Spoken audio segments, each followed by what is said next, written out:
Bonjour à toutes et à tous, bienvenue. Il est officiellement midi. On vient d'avoir le top départ pour ce nouvel atelier, ce retour d'expérience, plus exactement, un REX. Donc, merci d'être là avec nous aujourd'hui. Vous le savez, l'objectif de ce REX, c'est d'être à la fois concret, pratique, rapide et de partager entre pairs pour vous permettre d'améliorer vos pratiques et pour avoir des idées et de l'inspiration. Le mode d'emploi, il est très simple, mais vous avez l'habitude maintenant de ces formats vidéo. Je vous invite à couper évidemment vos micros surtout, et vous pouvez couper aussi l'image, sauf ceux qu'on va voir à l'écran qui sont donc nos intervenants aujourd'hui. Je salue donc Luc Simoneau, qui est chef de projet développement économique et durable Grand Orly Seine-Bièvre, qu'on voit là avec son nom qui s'affiche. Adélaïde Maillac, qui est donc qui peut nous faire un petit coucou. Voilà, Adélaïde, on voit votre nom si formidable. Docteur, ingénieur en recherche et expertise CSTB. Hein, vous nous raconterez tout ça. Et Adrien Leclerc, qu'on voit aussi en petit, architecte urbaniste chez Atelier Lyons. Merci à tous les trois. Alors, je crois que le maître mot, hein, et l'idée, c'est d'être pratique, concret. Vous savez qu'on a un seul impératif qui est le timing, puisque les REX font 30 minutes. Et comme je l'explique à tous et à tous, ce n'est pas moi qui ai la main dessus, mais à 30 minutes, il faut savoir qu'on sera coupé. Donc, ça nous oblige à être efficace et concret. Et je vais tout de suite vous laisser la parole, Luc Simoneau, pour présenter l'objet du jour, hein, enseignement de l'étude sur le coût global environnement des NPE de Choisy-le-Roi et Orly. En vrai, on va parler sobriété, hein, et aller au-delà du quartier bas carbone comme on le connaît, mais peut-être pour aller sur d'autres éléments plus importants. Je vous laisse la parole tout de suite. Et puis, c'est vous qui avez la main sur les slides. Parce que si tout le Entendu. monde nous Merci entend bien, qu'il y Frédéric. a un problème, vous n'hésitez pas à lever la main. Et puis sinon, vous avez le droit de faire, Mm. évidemment, avec le chat, poser des questions, des commentaires ou des compléments. Merci Luc. Tout à fait. Moi, je vais supprimer ma caméra simplement pour libérer un petit peu de bande passante. Et donc, on va dérouler cette présentation donc à 3 voix. Simplement, l'idée, on va survoler un petit peu, mais on gardera au moins 10-15 minutes d'échange pour répondre à toutes les Exactement. questions. Voilà. Global... Merci du coup, Frédéric. Globalement, du coup, l'idée c'était de vous présenter, mais sans rentrer dans les détails, l'ambition un peu politique et aussi technique là, de cette rénovation urbaine qui concerne à la fois le quartier sud de Choisy-le-Roi et le quartier est d'Orly. C'est une réflexion intercommunale qui a pour but de réfléchir et demain de concrétiser et de mettre en œuvre un quartier, des quartiers, des renouvellements urbains qui soient à la fois sobres, d'un environnemental et respectueux de l'environnement comme des ressources naturelles. Il y aura 3 temps. Il y aura plutôt un premier temps sur la commande, on va dire, et on reviendra après sur de quelle manière le CSTB a pu travailler l'analyse du cycle de vie à une échelle quartier. C'était encore quelque chose d'expérimental. Et en 3, on passera la main aux ateliers Lyon, qui, sur la base des leviers qu'on aurait identifiés dans la CV, pour un peu dire de quelle manière eux travaillent à la conception de ce futur quartier et de quelle manière on peut mettre en œuvre les leviers qu'on aura identifiés. Pour vous dire du coup simplement qu'on est sur le périmètre du coup des navigateurs de Choisy-le-Roi ici même et d'Orly pour cet aspect quartier, du coup qui a été réalisé dans le cadre du pays en rue plus, donc financé par le PIA, financé par le CSTB et également par les collectivités Ville d'Orly et de Choisy-le-Roi. Faut dire les enjeux, puisque la commande elle se base aussi sur une réflexion qui est importante, qui est de dire donc il y a toutes les dépenses les dépenses carbone, tout ce qui est potentiel réchauffement climatique. On reviendra un peu sur les indicateurs qu'on a étudiés. Il y a également l'aspect de l'énergie grise qui est importante, et le schéma ici montre bien qu'autant avant le XXe siècle, on avait des dépenses d'énergie grise assez faibles par rapport à l'énergie d'usage, d'exploitation des bâtiments, puisque les matériaux étaient plutôt utilisés à proximité, avec l'architecture vernaculaire, etc. Là où aujourd'hui, début 21e siècle, on a un peu inversé ce rapport-là, et on construit en dépensant beaucoup plus d'énergie que ce qu'on va dépenser tout au long de la durée de vie du bâtiment et de son exploitation.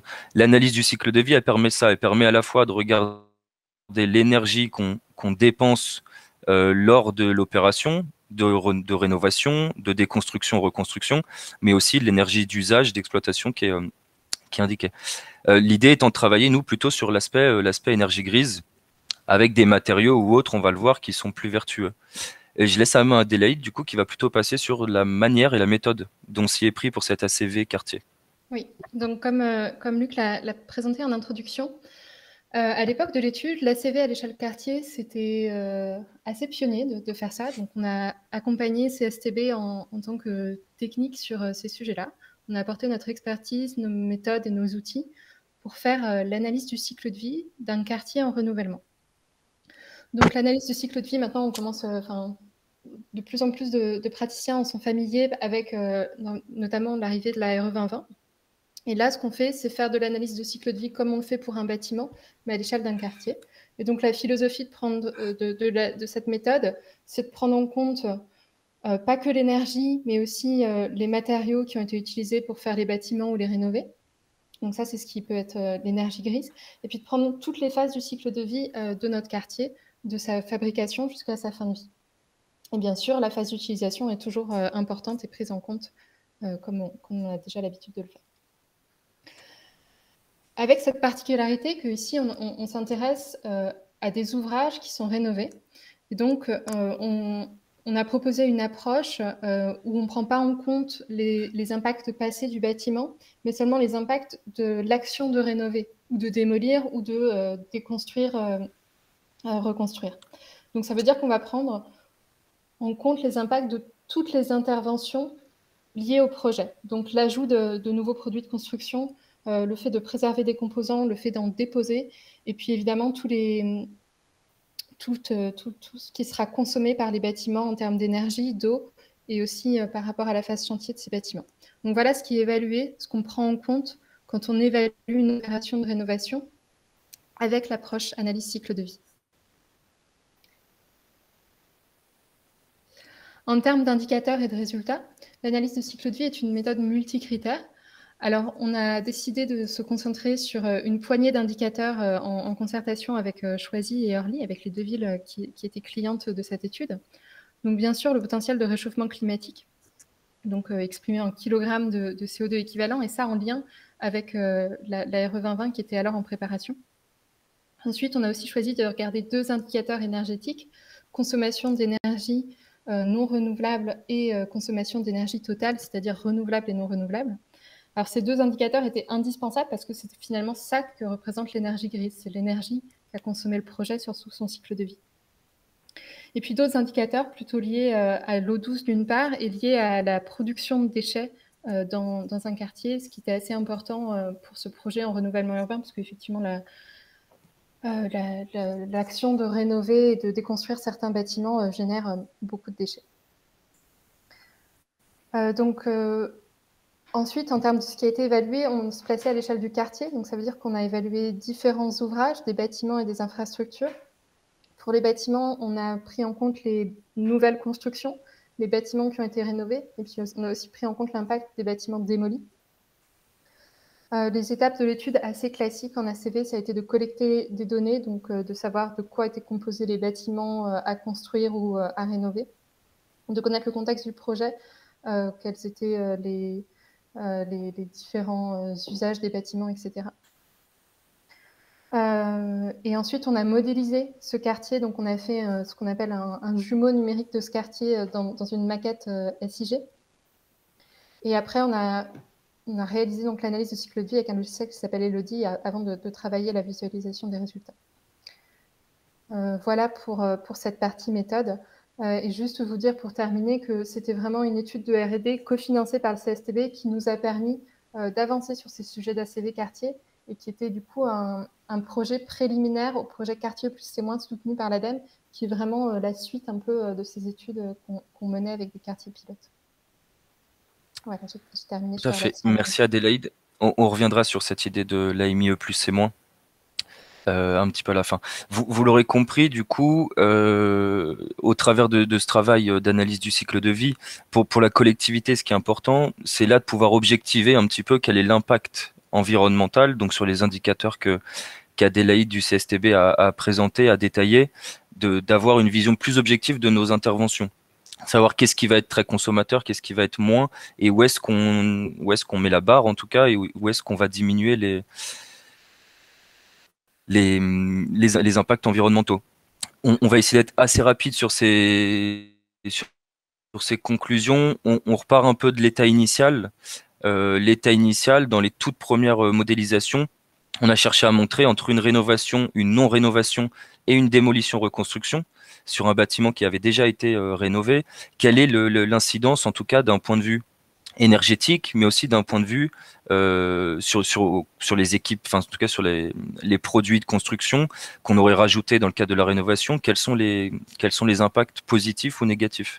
Là, l'idée globalement, c'est de présenter qu'à la fois, évidemment, dans une rénovation, on va diminuer les consommations énergétiques à l'échelle d'un bâtiment, donc de fait, on va diminuer son empreinte carbone, qui correspond au petit delta du 1 entre la première et la seconde barre, et dans un deuxième temps, plutôt de comparer un peu un bâtiment qui est rénové par rapport à un bâtiment qui serait démoli entièrement et reconstruit, entre guillemets à l'identique, avec une diminution qui est encore significative de près de 1000 tonnes d'équivalent CO2. Les conclusions qu'on présente ici, un point un peu de vigilance, c'est que elles sont aussi énormément liées au contexte du quartier et typiquement au fait que sur la question de l'énergie, on est aujourd'hui raccordé à un réseau de chaleur géothermique qui, d'un point de vue purement carbone, puisque ici l'indicateur qui est indiqué en haut, c'est bien le potentiel de réchauffement climatique, on est aujourd'hui sur des incidences qui sont assez minimes puisque la consommation énergétique ne va pas entraîner énormément d'incidence sur les émissions de CO2. Ça, c'est le premier point sur plutôt rénover que démolir, reconstruire. C'est un des premiers enseignements dont on s'est emparé, qui a été une des premières clés de l'étude. Une deuxième clé, c'était plutôt les impacts environnementaux. Ils ont été calculés sur l'ensemble des contributeurs qui font qu'il y a des émissions en termes de réchauffement climatique, de formation d'ozone photochimique, d'énergie primaire non renouvelable qui est en bas, et l'utilisation d'eau douce. Ce qui ressort globalement, c'est que là, on est sur les infrastructures du quartier, on n'est pas sur les bâtiments, donc les superstructures. Sur les infrastructures, ce sont les routes qui, en grande majorité, à plus de la moitié, voire parfois 2/3, voire parfois 3/4 des impacts, ce sont les routes qui sont plutôt impactantes. Entre les superstructures et les infrastructures qu'on vient de voir juste avant, il nous fallait aussi cette information-là de est-ce que le demain, quelque part et concrètement, l'accent et l'effort doit être porté sur les constructions, les bâtiments, les superstructures, ou plutôt sur les espaces publics et tous les aménagements. On se rend compte là par les graphiques que finalement les superstructures sont beaucoup plus impactantes dans le cadre du potentiel de réchauffement climatique, donc des émissions de CO2. C'est 92%, les superstructures représentent 92% des émissions. C'est inversé sur d'autres indicateurs comme celle des combustibles secondaires, où là les routes sont beaucoup plus impactantes de ce point de vue-là, mais néanmoins c'est toujours vrai ce qu'on voit sur le potentiel de réchauffement climatique, sur l'eau, sur les déchets ou l'énergie primaire non renouvelable qui est consommée. Aujourd'hui, c'est les bâtiments qui ont un poids beaucoup plus important. Ensuite, pour rester un peu dans cette philosophie un peu pédagogique pour nous, parce que c'est un travail de sensibilisation au final, à la fois pour les techniciens, pour les élus et aussi pour les habitants dans un sens, c'était de pouvoir comparer différents scénarios. Je vais passer assez rapidement dessus, mais le premier scénario, on était sur un scénario standard, accordé à la géothermie. On a voulu le comparer avec un second scénario qui était purement fictif, mais et si on faisait table rase en fait du quartier pour démolir entièrement et reconstruire à l'identique, quel est l'impact en fait d'un point de vue purement quantitatif. Un troisième scénario à comparer au premier, qui était un scénario standard, mais plutôt raccordé au gaz. Donc là, l'idée, c'était de savoir si on change l'approvisionnement énergétique, quelle est l'incidence d'un point de vue pour le coût carbone. Et le dernier, plutôt un scénario ambitieux, en travaillant 2-3 leviers qu'on va expliquer rapidement et qui seront après peut-être développés par les ateliers Lyon dans le cadre de leur travail de conception. Très rapidement, on voit que les gains sont importants. On intègre des rénovations, réhabilitations. Concrètement, c'est moins de 20% sur ces deux quartiers d'Orly et de Choisy-le-Roi. En renouvellement urbain, c'est moins de 20% qu'on économise si on fait appel plutôt... Pardon, là on était plutôt sur rénovation-réhabilitation. Donc c'est-à-dire que intégrer des réhabilitations dans ce projet a permis d'économiser déjà 20% de ce qu'on aurait pu consommer si on avait fait table rase du quartier. De la même manière, là, pour le coup, sur le raccordement au réseau de chaleur, un réseau de chaleur qui est vertueux, qui est d'origine renouvelable, là, c'est d'ores et déjà, si on intègre et si on suit cet objectif de raccorder 100% des logements, des équipements économiques et autres au réseau de chaleur géothermique, c'est près de 40% d'économie d'émissions carbone. Donc, en termes de changement climatique, c'est assez important, contrairement à un approvisionnement en gaz, par exemple, qu'on peut retrouver dans beaucoup d'autres quartiers. Les 3 et 4, là, c'est qu'on a travaillé des leviers pour aller vers un scénario 4 plutôt ambitieux, qui, entre un scénario de référence et scénario ambitieux, là, on a près de 20% d'économies encore qui sont générées, à la fois sur la mise en œuvre plutôt de produits biosourcés, d'avoir des superstructures en bois ou un mix de bois-béton, des isolations biosourcées qui soient aussi renforcées.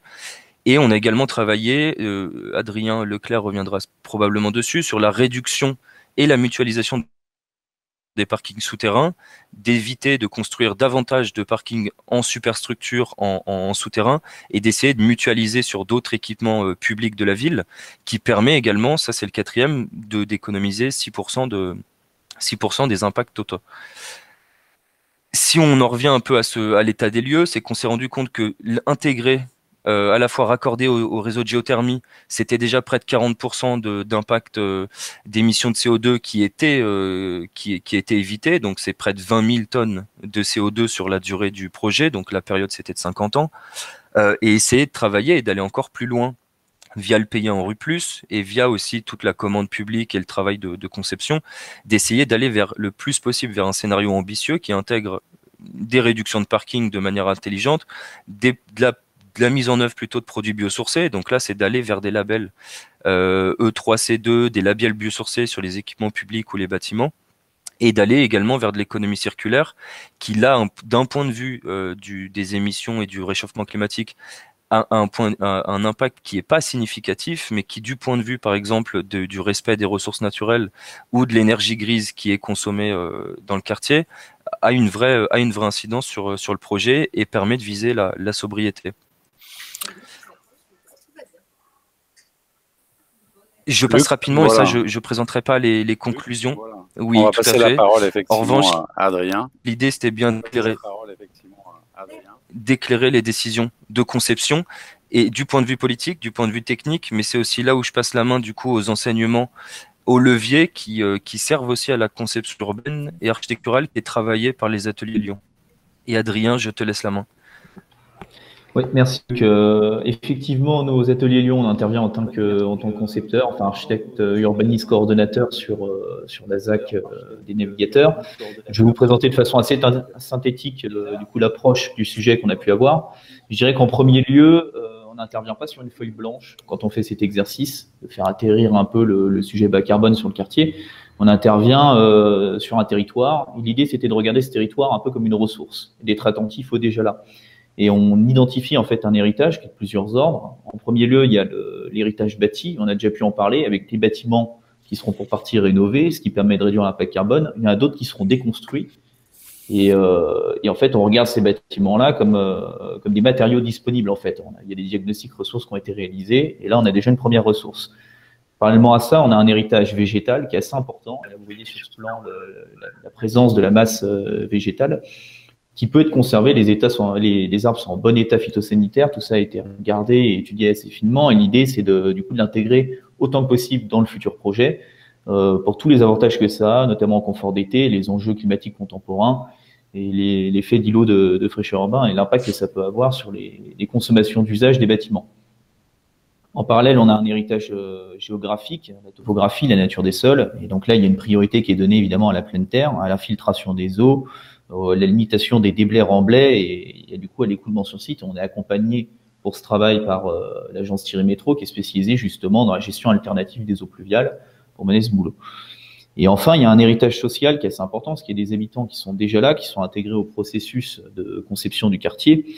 Et finalement, il y a une part qui est assez importante justement dans l'approche bas carbone sur un quartier, c'est l'accompagnement des comportements. Donc Luc a déjà pu en parler sur la mutualisation des parkings qui a un impact sur la transition vers d'autres mobilités. Pourrait aussi y avoir un accompagnement du coup sur les comportements dans l'usage des bâtiments pour limiter la consommation d'usage. Donc le quartier, voilà, il est pensé avec des porosités. Ces porosités sont visuelles. Il y a aussi une continuité du coup des trames vertes et bleues, et donc il y a le lien avec la géographie. Cette réflexion sur le bas carbone, elle se porte aussi du coup à l'échelle des îlots. On peut passer à la slide suivante, s'il vous plaît. Voilà, à l'échelle des îlots, avec une approche d'une architecture bioclimatique. Alors, ce qu'on appelle architecture bioclimatique, c'est pas forcément quelque chose qui est sophistiqué. En tout cas, ça n'a pas besoin de l'être, mais en tout cas, c'est plutôt une approche de bon sens où on va regarder justement avec quel élément on compose et dans quel contexte on intervient. Donc, c'est une prise en compte de l'ensoleillement dans le dessin des façades en fonction des orientations, avec des balcons, loggia, des profondeurs qui permettent d'avoir de l'ombre et justement de limiter l'effet de chaleur sur les bâtiments, mais aussi le choix des matériaux et leur albédo. Une réflexion sur l'épaisseur des bâtiments et leur capacité justement à permettre d'avoir des logements qui sont traversants et qui peuvent être ventilés naturellement. Et donc, du coup, là, on a un regard sur l'aérolique, justement, des différents bâtiments. Et il y a une réflexion aussi qui est portée à nouveau sur l'eau, et l'eau comme une ressource qui, du coup, a intégré au processus, à la fois pour l'arrosage des espaces, mais aussi en infiltration et avec un stockage et des phasages, justement, par les différents végétaux, avec l'hypothèse, justement, d'un espace largement planté, déjà planté, puisqu'on s'appuie sur l'existant, et encore plus planté quand on va retravailler sur les différents îlots. Après, il y a une réflexion aussi à porter sur le construire mieux, et Luc a déjà pu en parler avec le choix des matériaux, le choix de matériaux biosourcés ou de matériaux bruts, aller vers d'autres façons de construire les bâtiments. Et là-dessus, je pense qu'on sera quand même pas mal aidé par la RE 2020 qui va déjà lancer un premier pas pour aller vers d'autres modes constructifs. Et cette réflexion au-delà des matériaux, elle doit aussi se porter sur les modes constructifs et comment aller vers justement des bâtiments qui ont une capacité de réversibilité et de mutabilité dans le temps. Là, on intervient sur des quartiers de grands ensembles. C'est des bâtiments qui ont été construits entre les années 60 et les années 80 en fonction du type de quartier. Aujourd'hui, on est obligé d'en démolir une partie et de reconstruire, et c'est un véritable impact carbone. La question qu'on doit se poser, c'est comment construire des architectures qui ont une capacité à évoluer et qui ne nécessiteront pas de démolition dans 60 ans. Donc ça, c'est là-dessus que vont se porter une partie des efforts. La réflexion, elle se porte aussi du coup sur les espaces publics. Alors les espaces publics, l'objectif, c'est d'aller vers les espaces les plus perméables possibles. On vise le zéro rejet d'eau pluviale dans les réseaux. Ça passe par la porosité des matériaux. Ça peut aussi passer par le choix de matériaux qui pourraient être modulaires, démontables, dans le sens où déjà ça permet de travailler avec le joint, la mise en œuvre de ces matériaux, mais aussi de porter une réflexion à nouveau sur la réversibilité et la capacité à intervenir sur ces espaces. On a besoin de visiter un réseau, on peut démonter l'espace, on peut démonter le sol, intervenir dessus, le remettre en place, et c'est des interventions qui sont moins impactantes que si on avait été obligé de tout refaire.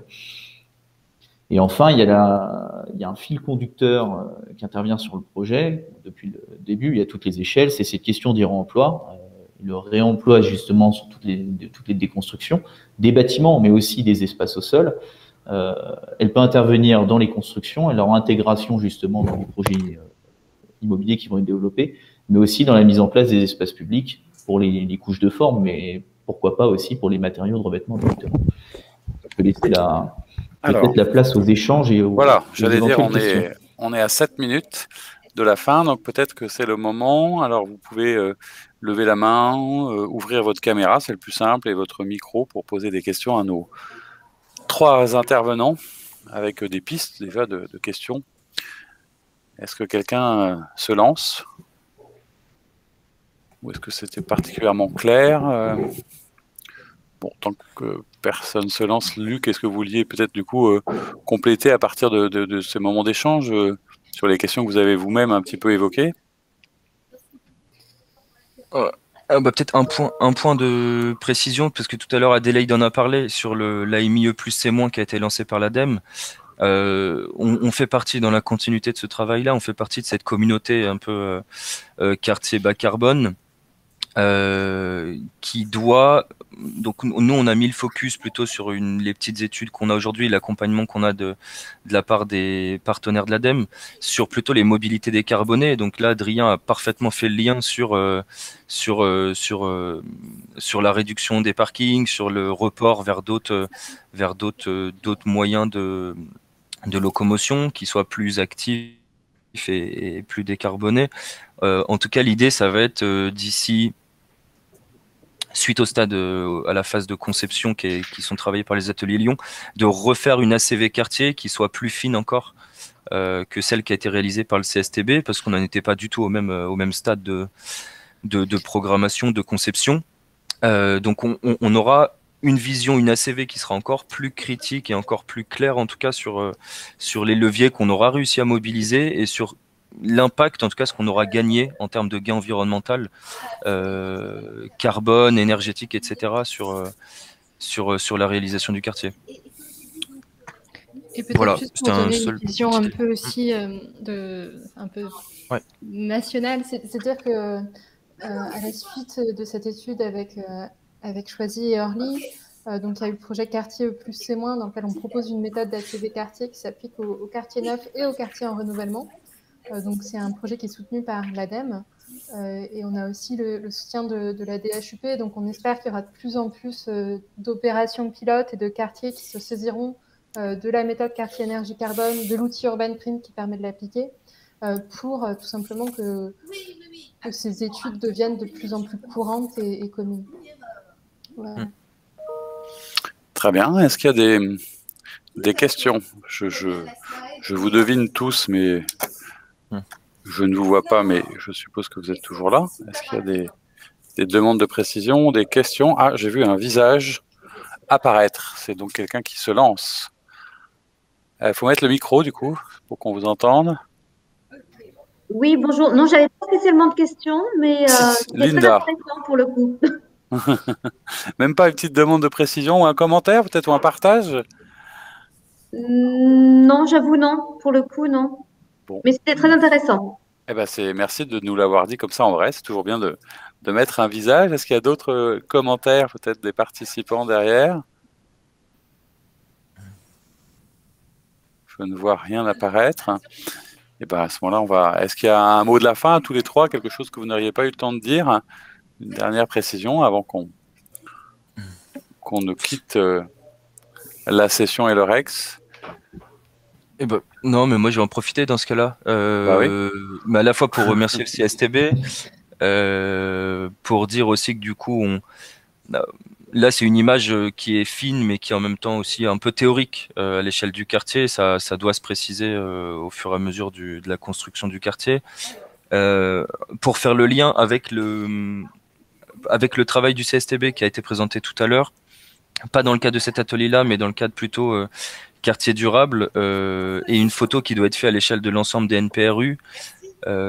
Typiquement, ont été montrés un peu les résultats et les gains environnementaux qu'on pouvait faire dans les projets de rénovation urbaine sur la phase exploitation de tous les bâtiments.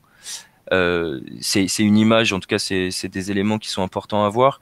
Je crois qu'il y a un oubli dans le travail, ou en tout cas, il y a un focus qui doit aussi être fait sur réellement la rénovation. Est-ce qu'elle est plus pertinente ou pas que de démolir, reconstruire, même s'il y a d'autres éléments plutôt urbains, il y a d'autres contextes plutôt sociaux qui doivent être pris en compte, mais de quelle manière, il y a une échelle si large comme à l'échelle de tous les NPRU de France et d'outre-mer d'ailleurs, de quelle manière, en tout cas, on peut aller vers des projets qui sont réfléchis aussi par le point de vue du coût global environnemental, et pas non plus que d'un point de vue économique, puisque l'urgence aujourd'hui est aussi d'essayer de construire en respectant plutôt les ressources et en essayant d'aller vers des matériaux qui soient beaucoup moins artificiels et d'origine plus naturelle et renouvelable. Voilà. Bon, mais ça peut être le mot de la fin qui est presque une question, effectivement, et une réflexion. S'il n'y a pas d'autres commentaires ou questions, de toute façon, vous avez vu apparaître à la fois les coordonnées qui sont là dans le chat et tout. Bah, moi, je vais vous libérer, vous remercier, Luc Simoneau, Adrien Leclerc et Adélaïde Maillac pour avoir été présents et puis pour nous avoir fait partager ce retour d'expérience, et puis saluer tous ceux qui étaient avec nous en vous souhaitant, parce que c'est bientôt l'heure, peut-être un bon appétit si vous avez le temps, ou un nouvel atelier et un nouveau Rex en tout cas. Voilà. Merci et puis très bonne journée. À bientôt. Au revoir. Merci à vous. Au revoir. Merci.